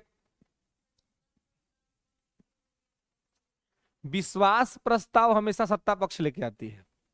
हाँ, अविश्वास प्रस्ताव विपक्ष लेके आता है। विश्वास प्रस्ताव आएगा तो सरकार अपने से अपना विश्वास मत हासिल करेगी। क्या? नहीं, नहीं, कोई विधेयक पे नहीं आता है। विश्वास प्रस्ताव सरकार तब लेके आएगी जब मान लीजिए कि सरकार पर यह आरोप लगने लगेगा कि सरकार के पास विश्वास नहीं है, माने सरकार के पास सरकार चलाने लायक नंबर नहीं है, तो सरकार एक प्रस्ताव ही लाएगी, उसका नाम होगा विश्वास प्रस्ताव, और उस पर वोटिंग होगा। रोज रोज क्यों होगा? 2 से 6 PM में रोज यह हो थोड़ी होगा, रोज रोज है। रोज रोज तो यहाँ पे विधेयक का ना काम है, विधेयक आएगा रोज रोज, विधेयक पर होगा, कानून आएगा, कोई मुद्दा होगा। विश्वास प्रस्ताव अविश्वास प्रस्ताव ये सब कहियो कहियो का चीज है। जब सरकार पर रहेगा कि डर मना हुआ है ना, कि सरकार गिर जाएगी, सरकार के पास बहुमत नहीं है। जब सरकार पर ऐसा आरोप लगेगा कि सरकार के पास बहुमत नहीं है, सरकार के पास मेजोरिटी नहीं है, सरकार चलाने की स्थिति में नहीं है सरकार, तब ही वो सरकार विश्वास मत लेके आएगी। अब विपक्ष लेके आएगा अविश्वास प्रस्ताव। ये रोज रोज आने का चीज नहीं है, रोज रोज नहीं आएगा, ठीक है। रोज रोज इस समय रोज के शेड्यूल का है, काम का है। ये काम होगा 2 से 6 PM तक, और उसमें चर्चा भी हो सकता है, प्रस्ताव भी लाया जा सकता है, ठीक है। तो जब जो समय पड़ेगा उसके हिसाब से चीजें होंगी। जो जनरली रोज का जो काम है वो है विधेयकों पर चर्चा, है ना। विधेयक अगर कोई सरकार लाए तो विधेयक पर चर्चा होगा, बहस होगा, संशोधन आएगा, संशोधन में विपक्ष संशोधन भेजेगा, सत्ता पक्ष उसको स्वीकार करेगा, अस्वीकार करेगा, जवाब देगा, बहस होगा, वोटिंग होगा, ये सब काम होता है रोज रोज, है ना। रोज रोज ये सब ना धन्यवाद प्रस्ताव आएगा, ना विश्वास प्रस्ताव आएगा, ना अविश्वास प्रस्ताव आएगा, है ना। एक होता है ध्यानाकर्षण प्रस्ताव, ये भी एक प्रस्ताव होता है ध्यान को आकर्षण करने के लिए, है ना। जैसे कि कोई बहुत बड़ा कोई मुद्दा है देश में और उस पर सरकार ध्यान नहीं दे रही है, तब क्या करेगा, सब लाएगा ध्यानाकर्षण प्रस्ताव कि जो विषय चल रहा है उसको रोक दीजिए, उस पर अभी चर्चा नहीं होगा, ध्यान आकर्षित कीजिए, है ना। कि भाई ये जो मुद्दा को नया आया है इस पर पहले चर्चा करिए, बहस करिए, मतदान करिए, उस पर चर्चा बहस हो जाएगा, उसके बाद ही आप जो है सो आगे बढ़ेंगे। तो उसको कहते हैं ध्यानाकर्षण प्रस्ताव, है ना। क्या? मणिपुर हिंसा बहुत बार चर्चा हो चुकी है सदन में ना, लोग ये कर चुके हैं। तो है लाया गया था, हाँ सिंबॉलिक था, विपक्ष को पता था कि अविश्वास प्रस्ताव से सरकार गिरेगी नहीं, लेकिन फिर भी लाया गया था वो मणिपुर हिंसा की वजह से ही, ठीक है, कि ताकि इस आधार पर हम सरकार का विरोध करते हैं, ठीक है। तो वो विरोध करने के लिए लाया गया था, लेकिन ये हमेशा तो नहीं लाया जा सकता है, ऑल द टाइम ये नहीं आएगा। लेकिन हाँ, अगर कोई मुद्दा बार बार आप उठा चुके हैं तो उस मुद्दा के लिए आप ध्यानाकर्षण नहीं ला सकते हैं। ध्यानाकर्षण है कि कुछ घटना घट रही है और सरकार उस पर चुप है, कुछ नहीं बोल रही है, तो ऐसे में विपक्ष ये प्रयास करता है कि हम ध्यानाकर्षण प्रस्ताव ले आए और सरकार का ध्यान उस तरफ लेकर के जाए जिस तरफ ध्यान देने से सरकार बच रही है, तो उसको कहते हैं ध्यानाकर्षण प्रस्ताव। तो ध्यान आकर्षित किया जाएगा और ध्यान को आकर्षित करा करके जो है वो उस पर चर्चा और बहस कराया जाएगा, ठीक है। तो ध्यानाकर्षण प्रस्ताव के तहत यहाँ पे होता है। तो ये अलग अलग प्रोसेस के तहत 2 से 6 PM में सरकार जो है अपना चर्चा करना होता है चर्चा कराती है, प्रस्ताव लाना होता है तो प्रस्ताव आता है, ठीक है। और इन चर्चा और प्रस्ताव पर जो भी चर्चा होता है वो सब प्रिजाइडिंग के सहमति से ही होता है। प्रिजाइडिंग के सहमति के बिना कुछ भी नहीं होगा, है ना। पीठासीन के सहमति के बिना कुछ नहीं होगा, पीठासीन का सहमति अनिवार्य है, ठीक है। कोई दिक्कत? तो उनके ही सहमति और ये से यहाँ पर ये सारा चीज होता है। इसमें जैसे स्थगन प्रस्ताव है, तो स्थगन प्रस्ताव होता है रोक देने के लिए, है ना, कि कोई काम चल रहा है तो उसको रोक देने के लिए, ठीक है। और रोक करके दूसरा जो कोई विधेयक अगर पेंडिंग है तो उस पर काम कराने के लिए स्थगन प्रस्ताव आता है, ठीक है ना।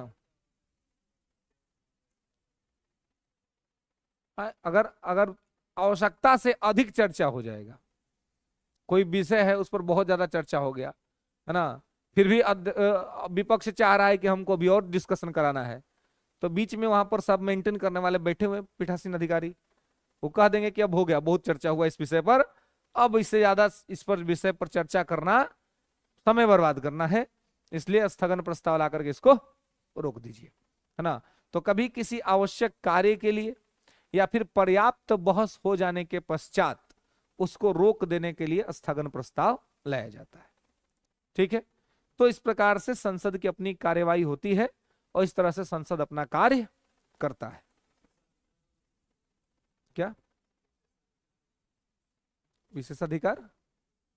हाँ, विशेषाधिकार प्रस्ताव जो होता है ये दो स्थिति में आए। एक तो अगर मान लीजिए किसी ने अपने विशेषाधिकार का हनन कर दिया, मतलब किसी 105 आर्टिकल है उसके तहत विशेषाधिकार मिला हुआ है कि आप संसद में बैठिए, बोलिए, अपने भाषा में, अपने वक्तव्यों में बातों को रखिए, जैसे आपकी सहजता है वैसे आप सवाल उठाइए संसद में, ये आपका विशेषाधिकार है। लेकिन अपने विशेषाधिकार को ही प्राप्त करते करते आप अनुशासनहीन व्यवहार कर देते हैं, आप कुछ गलत आचरण कर देते हैं। अब ऐसी स्थिति में क्या होता है कि आपने प्रिविलेज को मिसयूज किया, तो प्रिविलेज के मिसयूज करने की स्थिति में आपको विशेषाधिकार हनन प्रस्ताव लाया जा सकता है। ठीक है, हाँ, महुआ मोइत्रा का यही था, है ना, बंगाल की से सांसद है महुआ मोइत्रा, है ना, वो कुछ बोलती है ना। अब एगो कंगना रनौत नहीं है, कंगना रनौत के सॉरी मैंने महुआ मोइत्रा के बहन जा रही है संसद भवन में, कंगना रनौत जैसी वो है ना वैसा नहीं ये है। ठीक है, बढ़िया है कि अब जोड़ी लगेगा, एगो ममता के पार्टी से एगो इनके पार्टी से, है ना, वो बहुत अलबल बोलती है, जनरली है कि वो उतनी बंगला ज्यादा बोलती है तो उसका न्यूज में थोड़ा कम छपता है ना, बोलती बहुत खतरनाक है वो, है ना। अब बोल देगी खतरनाक, आप माने हिंदू देवी देवता के भी बहुत अपमान करती है, ऐसे ऐसा बात बोलेगी ना कि बहुत माने अपमान करती है, वो सबको तो उपाय होना चाहिए, लेकिन अब क्या करिएगा, सांसद है सब तो उतना ही नहीं होता है। हाँ वो कह रहे हैं कि उसकी बहन जा रही है, छोटी बहन जा रही है, अब दोनों बहन आराम से बोलेगी, है ना, इसलिए अपना चुन के मोदी जी दिए हैं कि दू गो रहेगी, एगो उन्हें सही है, एगो हम अपने तरफ से खड़ा कर देते हैं, है ना। तो मैंने उससे बहुत आगे निकलेगी, ये जो है ना, ये अपनी योग्यता के मामले में उससे बहुत आगे निकल जाएगी, तो कह देगी कि देश कल आजाद हुआ है। अब महुआ मोहित्रा के दिमाग खराब हो जाएगा कि भाई कौन आ गया, है ना। वो कह रही कि भाई हम तो मानवे नहीं करते हैं कि बंगाल कोई राज्य है या बंगाल के मुख्यमंत्री ममता बनर्जी है ना। तो वो ऐसा ऐसा बात कर देगी कि उसका बात को जो है सो लोग को दिखते हो जाएगा, समस्या हो जाएगा, है ना। तो इस तरह का यहाँ पर स्थिति रहता है। तो इस तरह से यहाँ पर चर्चा, बहस और मतदान जो है सो ये सब कुछ सेकेंड फेज में होता है। बिल विधेयक पर जो भी काम होगा वो सेकेंड फेज में होगा। फर्स्ट फेज रिजर्व है क्वेश्चन के लिए, ताकि सरकार जवाबदेह बनी रहे, सरकार से जवाब लेता जा रहा है। हाँ जी, फर्स्ट फेज में नहीं होता है, नहीं। हाँ,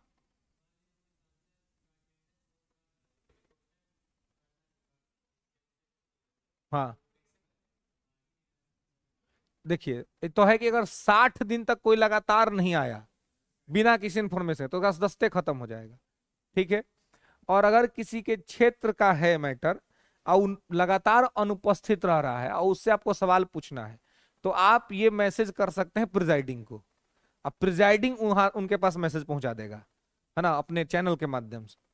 और मुद्दा बहुत इंपॉर्टेंट होगा तो पार्टी अपना गाइडलाइन जारी कर देगी कि भाई प्रेजेंट हो आप हाउस के अंदर में। ठीक है, जैसे आप देखते हैं कि ऐसे सांसद सब नहीं आता है, लेकिन वोट होना रहता है ना किसी मुद्दा पर तो सब आ जाता है। तो वोट के समय कहा जाता है क्योंकि पार्टी व्हिप जारी करती है। आपको बताया है दल बदल में कि व्हिप जारी हो गया, अगर आप नहीं आइएगा, वोट नहीं कीजिएगा, तो फिर माना जाए कि आप पार्टी छोड़ दिए हैं, ऐसे में सदस्यता आपका जा सकता है। तो आपको बुलाने के लिए तो पार्टी एक्शन कर सकती है। अगर मान लीजिए कि आप कोई फंस रहे हैं किसी मुद्दा पर, है ना, तो अगर किसी मुद्दा पर आप फंस रहे हैं, तो फंस रहे हैं किसी मुद्दा पर, तो ऐसी स्थिति में आपको पार्टी हो सकता है प्रोटेक्ट करे, लेकिन तब प्रिजाइडिंग आपको नोटिस भेजेगा कि भाई आप उपस्थित होइए, आज सदन में अपना मैटर का जवाब दीजिए। इसीलिए आपको पिछले बताए थे आर्टिकल 101 जब पढ़ाए थे तब, 102 जब पढ़ाए थे तब, कि अगर कोई सांसद को विदेश भी जाना है तो लोकसभा अध्यक्ष को बता के जाना है ना, राज्यसभा में सभापति को बता के जाना है, ऐसे ही नहीं उड़ जाना है। क्योंकि हो सकता है कि आपके लिए कोई क्वेश्चन हो, आपके संसदीय क्षेत्र का कोई मुद्दा हो और उस पर आपको जवाब देना है, आप गायब हैं। तो इसलिए प्रिजाइडिंग को सब पता रहता है। आप प्रिजाइडिंग नोटिस लेकर के आपको सवाल पूछवा सकता है या आपको नोटिस दे सकता है कि भाई आप आइए और आप आकर के अपने सदन में यहाँ पर जो है सो अपना बात रखिए। ठीक है, तो प्रिजाइडिंग के माध्यम से सवाल उनसे पूछा जा सकता है। ठीक है, तो ये मुख्य तौर पे आपके संसद के जो महत्वपूर्ण बातें थी। आर्टिकल आपने सारा 79 अभी तक आप 1 से लेकर के 123 तक सारा आर्टिकल देखे हैं, आगे भी देखेंगे। अभी अब आप कल से आपका शुरू होगा सुप्रीम कोर्ट, है ना, सर्वोच्च न्यायालय 124 से 147 कि सुप्रीम कोर्ट में कैसे हो, क्या होता है, सुप्रीम कोर्ट की क्या स्थिति है, और सुप्रीम कोर्ट का वही judicial activism, judicial review, judicial encroachment, है ना, ये सब चीजें क्या होती हैं, एनकाउंटर पर सुप्रीम कोर्ट का क्या राय है, इन सभी चीजों पे बात करेंगे जब कल से सुप्रीम कोर्ट स्टार्ट करेंगे। ओके, चलिए मिलते हैं फिर नेक्स्ट क्लास में।